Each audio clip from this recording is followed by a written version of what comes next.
Katika ulimwengu wa masuala mazima ya burudani na habari mbalimbali zinazohusu wasanii wa hapa Tanzania, mtazamaji, karibu ambatana na mimi Official Rose D kupitia Biomedia, tuhabarike sote kwa pamoja. Leo mezani, kipi ambacho nimeweza kukifumbata kwa ndani kabisa ni habari kuhusiana na mwanadada Wema Sepetu ambaye anaonekana kutia aibu, kumbe kamzidi Whozu miaka 6. Wadau wafunguka, ndo maana hazai, anapenda vitoto vidogo.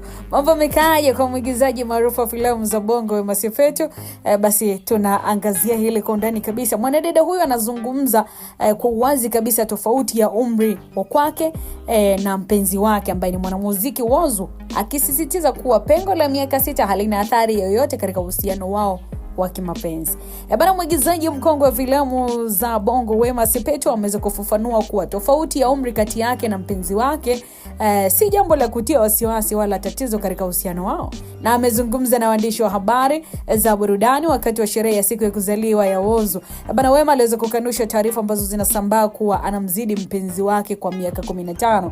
Alibisha kabisa kuwa na ukweli ni kwamba anamzidi miaka 6 peke yake, si miaka 15 kama ambavyo wengi wamekuwa wakizungumza, jambo ambalo analiona kwake kama la kawaida kabisa katika mahusiano ya kisasa. Sasa kwa mujibu wa Wema, tofauti wa umri si kipimo cha mafanikio au kushindwa kwa uhusiano wa kimapenzi, lakini alisema kuwa kuna watu wengi duniani wanaoishi kwa amani na upendo licha ya kuwa na pengo kubwa kabisa la zaidi ya umri kati yao. Nipite na nukuu tu ya mwanadada Wema akizungumza, anasema, mimi Whozu namzidi kwa miaka 6 na sioni kama hilo ni tatizo.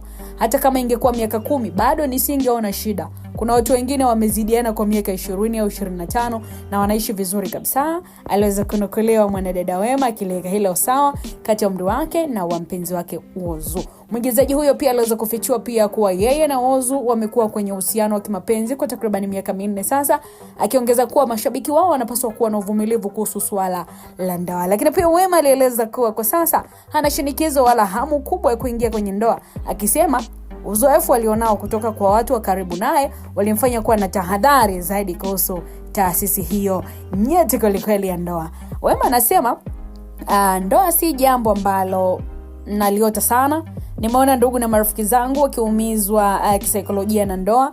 Naamini ndoa ni mpango wa Mungu, ikipangwa itakuja yenyewe, si ya kulazimisha, alisisitiza bibi ya Wema. Aidha, Wema alitetea uhusiano wake akisema kuwa maoni hasi kutoka kwa watu hata wa familia yake hayawezi kubadilisha maamuzi yake binafsi kiukweli. Lakini pia alirejelea tukio la miaka 2 iliyopita ambapo mama yake alionyesha kuridhishwa na uhusiano wake na Whozu, akihisi kuwa bado alikuwa kijana asiye tayari kwa mahusiano ya muda mrefu. Hata hivyo, Wema alisema kuwa uamuzi wa kuendelea na uhusiano huo ni wa kwake binafsi na si wa mtu mwingine. So kwa kumalizia, Wema alibainisha kuwa kilicho muhimu zaidi katika mahusiano ni upendo, kuelewana na heshima, si tofauti ya umri ambao watu pengine unahisi ni kigezo. Ni tamati katika hili, mtazamaji wetu. Una maoni gani? Pengine unacha kuzungumza naye bibi Wema? Unaweza kudogo comment kwako hapo. Next video nzuri kabisa tutaweza kuangazia ulikuwa na yapi ya kushiriki nasi. Mimi Official Rose D, mtazamaji. Till next time, bye bye.